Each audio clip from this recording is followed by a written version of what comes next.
Hello everyone, welcome to ZF Game Dev. In this video, we are going forward with our lesson for classes. In our previous lesson, we saw how we can reuse classes by creating base class and reusing the same class to create derived classes.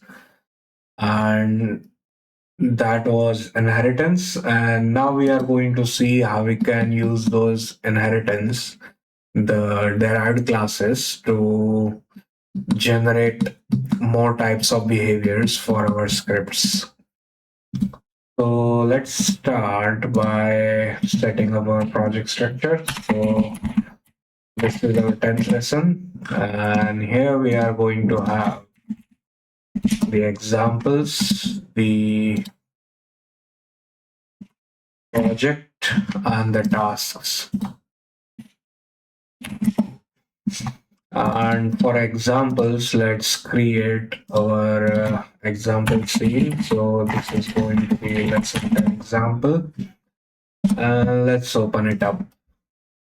And our first example is just going to be a simple enemy testing. So suppose we have different type of enemies, but they are going to have some similar shared methods. Then we can create one base class and use polymorphism to uh, create the derived classes for all the different types of enemies. So let's see what scripts we are going to need for testing. So first we are going to need the enemy script. Then we are going to have two concrete classes for the goblin enemy and the orc enemy.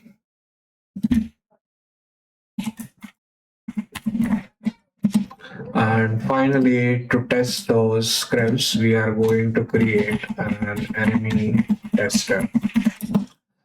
Now let's go inside Visual Studio and let's see how we are going to test the scripts. So first, we have our enemy. So let's create a base class. So it is going to be namespace lesson 10.examples.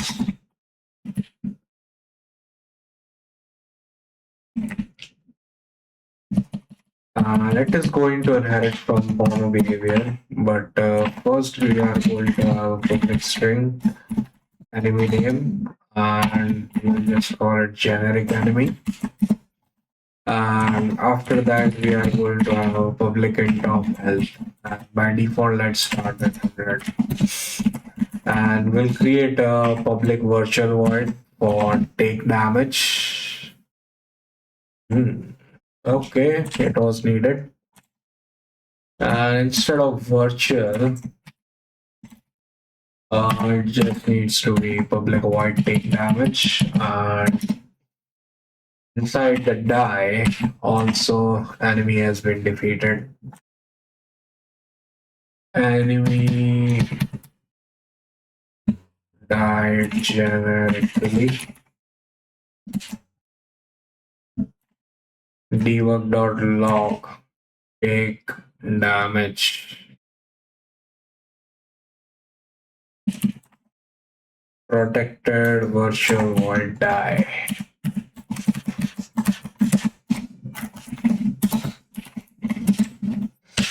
Okay, so we can have different methods related to die. And first, we are going to have public virtual void attack. And in the attack, first we are just going to use the debug.log And that should be it for the base class. Now let's go to the goblin enemy.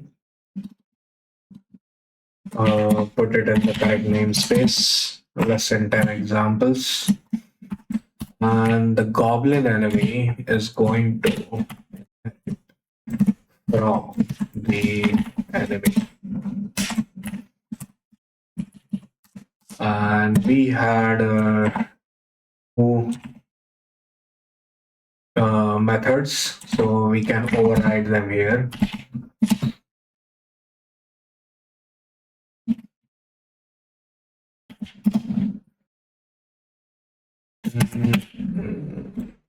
Let's go to the enemy. So we can override the attack and also the die.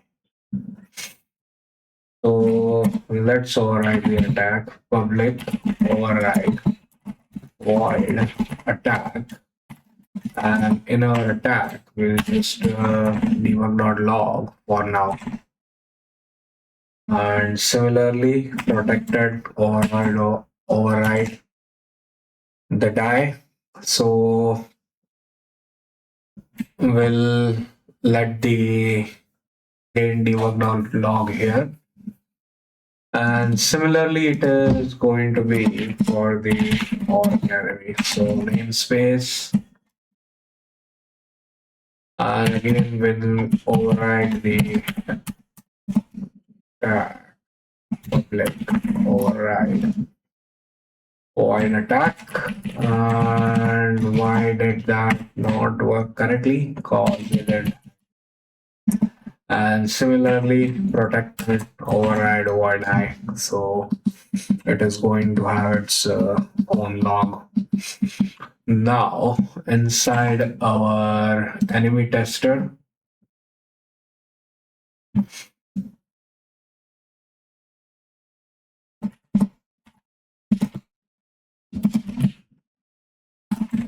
we are going to need the reference to the enemies first. So public enemy, and we'll just call it target. And inside the start, if target enemy is equals to null, then we'll just debug.log there is an error. Else we'll debug.log testing enemy, target enemy dot attack, target enemy dot take damage, and that should trigger a death. And also we can create an array of enemies, and inside the update we can trigger enemy dot attack, enemy dot take damage. So let's go to the update method, and if input dot key down of space, then we are going to attack and take damage. So it is going to test all of those methods. If for each and if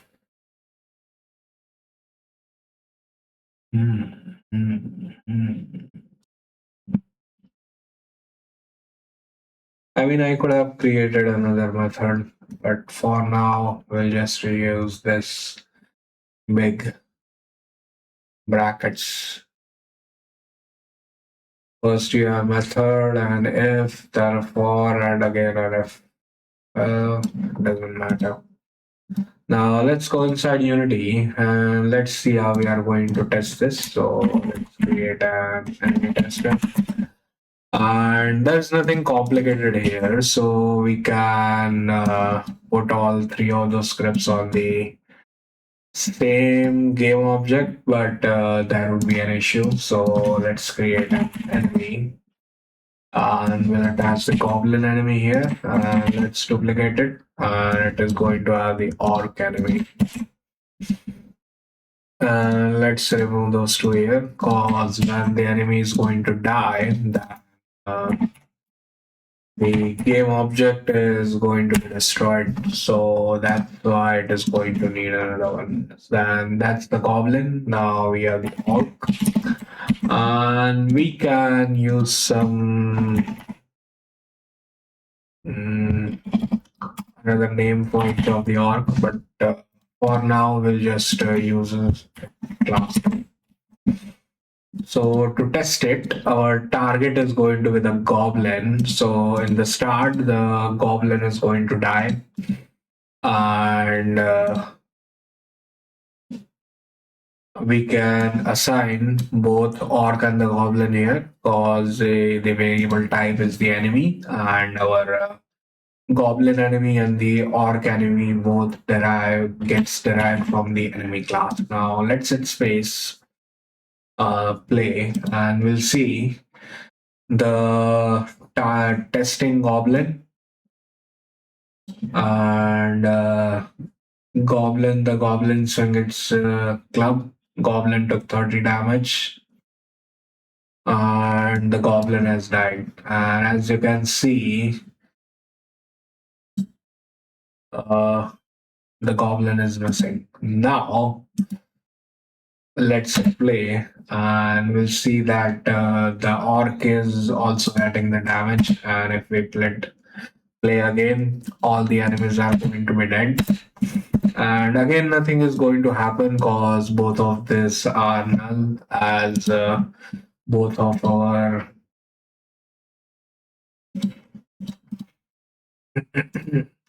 both of our enemies were dead. And let's create a base game object example one, and we can put all three of them here. So that was it for the first example. In the next example, we are going to see how we can use similar classes to create different types of pickups. So we are going to have two pickups, the coin and the health. And our player can pick both of them, and depending on whatever the player picks, the respective method is going to be called. So let's create all the scripts first.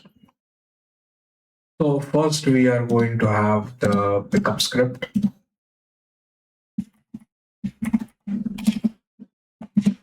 Then we are going to have the coin pickup. Then the health pickup. And finally, we are going to need to test the player with all of these pickups. So first we are going to have the player health, where the player's health is going to be managed. Then we are going to need a player inventory,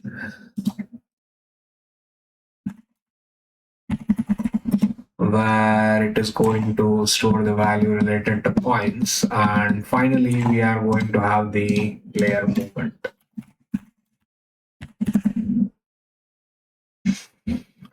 And that should be it for the second example. Now let's go inside Visual Studio and let's start with the pickup, as it is going to be the base classes for all our pickups. So let's create a namespace. Let's enter examples. And let's first create the code for our pickup.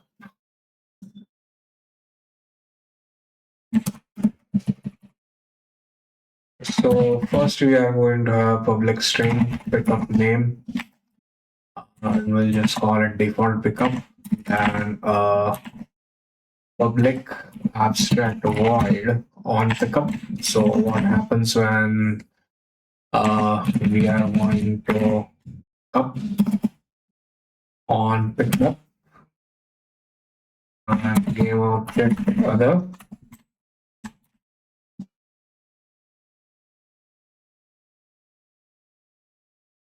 picker upper. So I picked it. And after that, we are going to have public void on trigger enter. And if dot compare tag player, then we are going to pick it up and destroy our current game object.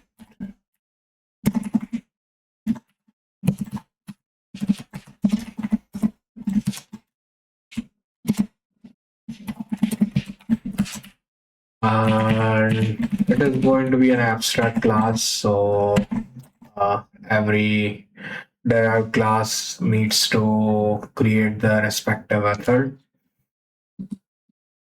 So let's first go to the coin pickup and let's create the correct namespace. Let's enter examples. And here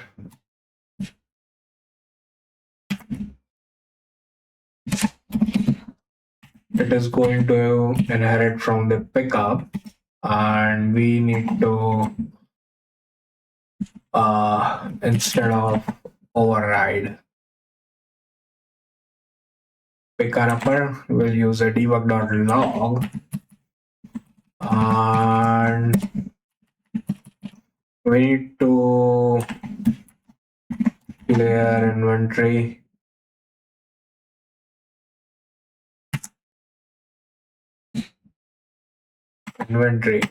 picker upper dot get component inventory dot coins player inventory. Where is the player inventory? Okay, so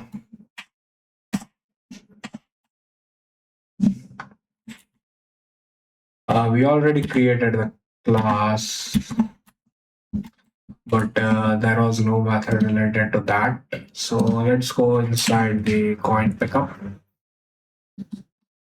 And if inventory not equal to null, then instead of directly adding, we'll call add coins and we'll pass the coin value.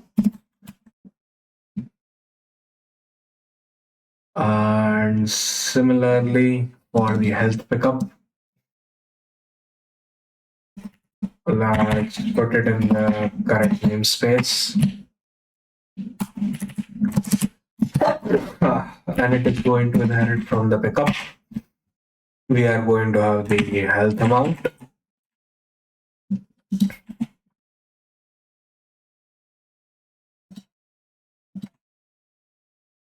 And health dot heal, and we'll pass the health amount. And yep, that should be it for both of the scripts. Now we'll need to create the respective methods for the health and the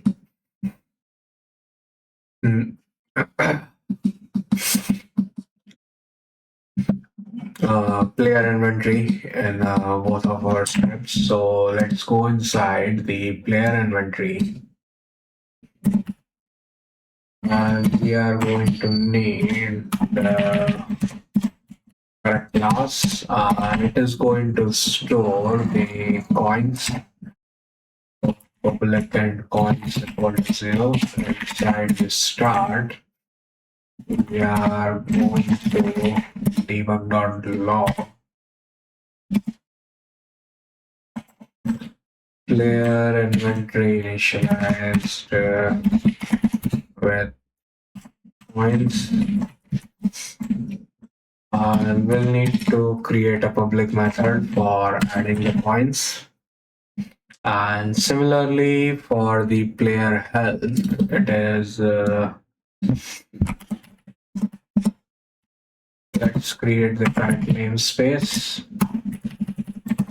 Inside the player health, we are similarly going to have public and health and the public int for the max health.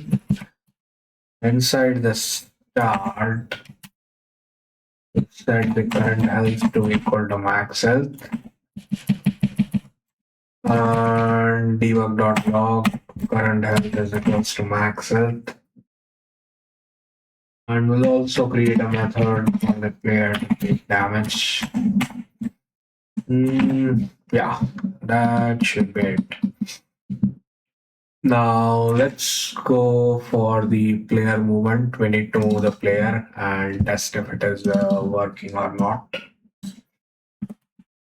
So let's create a namespace, and here we are just going to need the move speed. And inside the update, it is going to move in the respective direction. Transform or translate. And that should wait for this. Now, first we are going to need to create the player. And the player is going to need a mesh filter, and it needs to be tagged player, and we'll make it a simple sphere. It is also going to need a mesh renderer. Let's make it blue. Let's attach the light so we can view it correctly. After that, we are going to need a sphere collider and also a rigid body. And the rigid body is not going to yeah, it is not going to use gravity, so we can move it wherever we like. And it is just going to move in the x and z direction. So currently the camera is facing in the z, so let's make it 10, 0, and 90. And now the camera should face correctly, and after that we are going to need the player movement first. Then we are also going to need the player inventory and the player health. Now, to test if the player is getting healed or not, we are going to need both of our coin and the health pickup. So let's create the coin. And again, it is going to have a mesh filter and a mesh renderer. And it is also going to need a sphere collider with a trigger, cause it is on trigger enter. Now the coin is going to need the coin pickup, and we'll call this coin. And similarly, we'll duplicate the coin, and it is going to be the health. And instead of coin pickup, it is going to have the health pickup. And we'll just call this health potion. And let's see what is issue. So both of them are going to be spheres, and we'll need the coin to be yellow and also the health to be green. Now let's transform it to -4, and let's see if it is going to work or not. So if we go to the coin, uh, it is not getting Y and Z. There is some issue. -4141 and players at 000. So the y coordinate was not correct. They are not getting collided. So first, as you can see, the coin is collected. Similarly, the health potion. Player picked up a health pack over 25 health, heal 25 health, current health. Okay, so that should be it for the testing how polymorphism works. Next up, we are going to have a simple interaction. So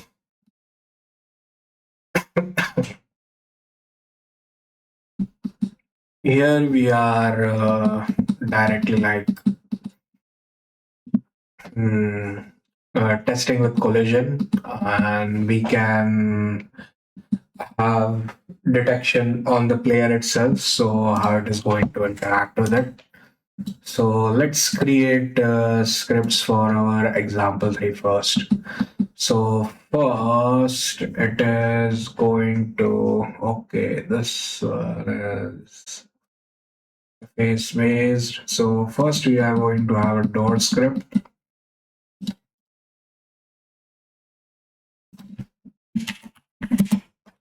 and then we have the lever, and finally player interactor.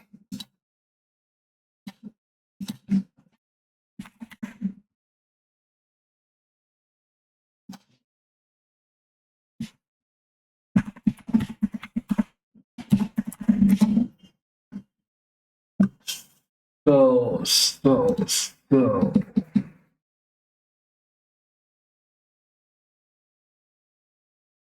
now let's create those scripts in Visual Studio. So first let's go to the door script. And let's create the namespace. Let's enter examples. And let's remove these both methods.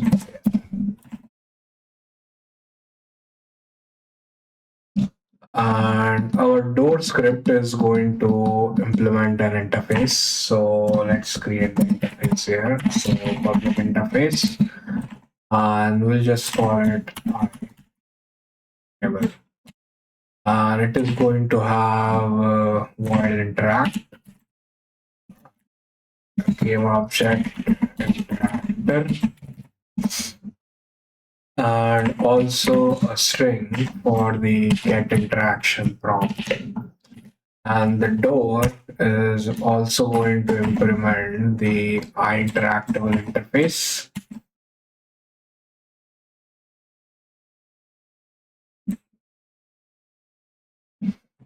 And we are going to have open public string,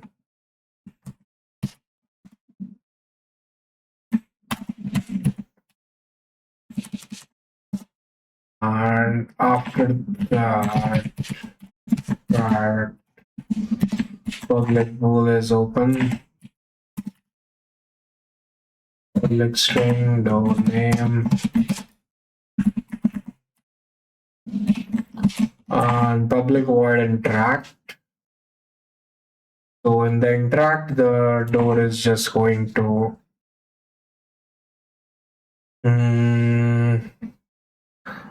switch the state. So if it is open, then it is going to get closed. And similarly, next for the lever,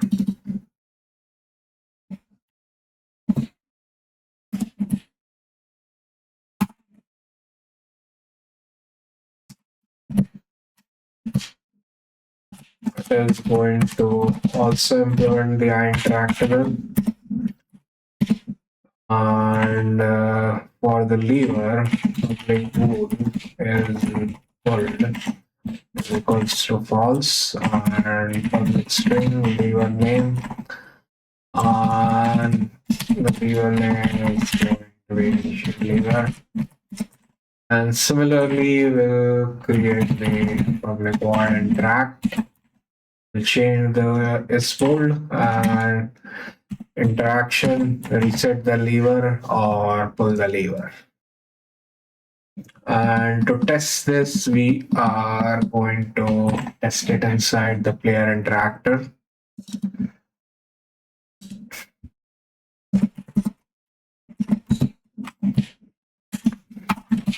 Inside the player interactor, to show the interaction prompt, interaction range, what did happen?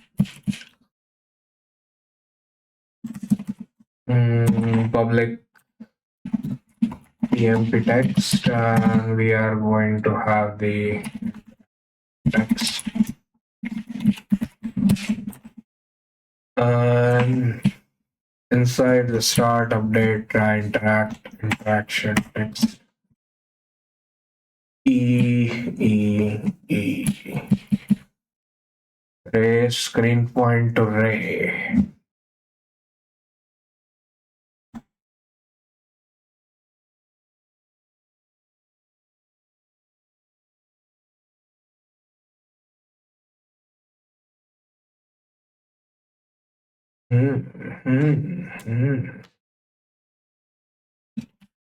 So again, that is wrong. We are not going to need the camera. Inside the update, try and track.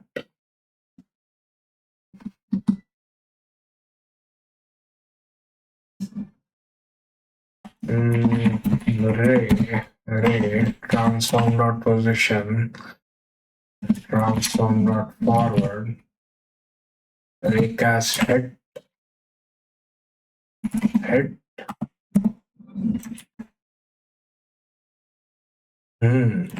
And interactable.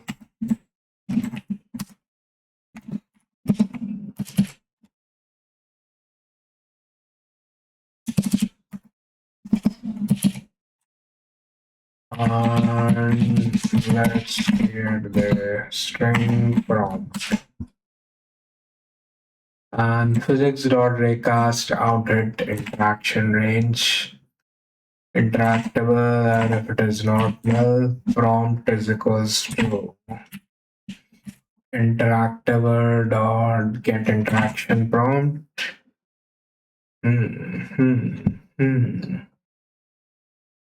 Press E.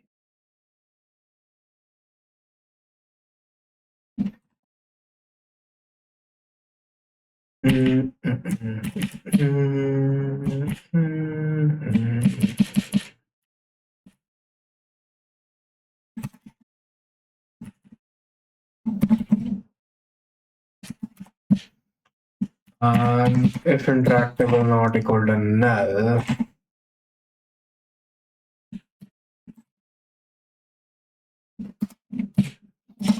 then prompt is equals to press E. And if we press if input dot get key code dot E, then we are going to interact.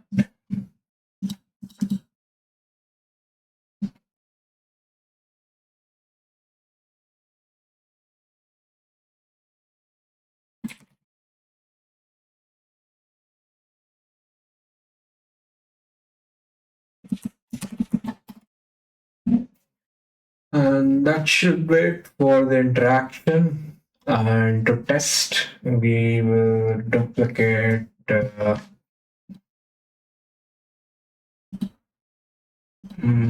we can duplicate the coin in the health. I mean, let's position it at x4, z4, x0, and here this one is going to be our door. And let's just the name to be completely same, and it is a door, so let's make it some brownish color. And similarly, we are going to have the lever, and let's position it at negative, and let's make the color to be somewhat bluish white, gray. Doesn't matter. So now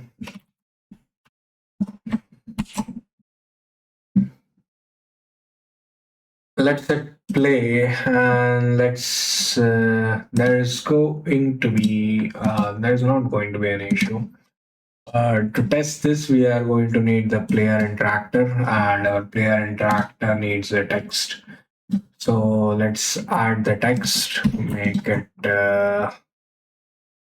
centered, and for now it is not showing any text.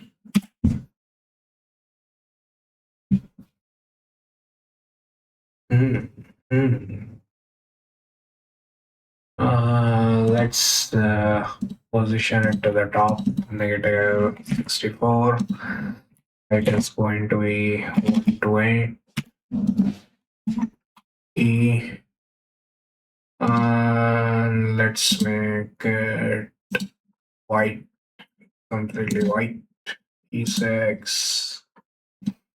Increase the size. Press E to interact. Now we need to reference it to the player. Layer. Now let's hit play. So as you can see, press E to open the door, press E to close the door, and we can also go to the lever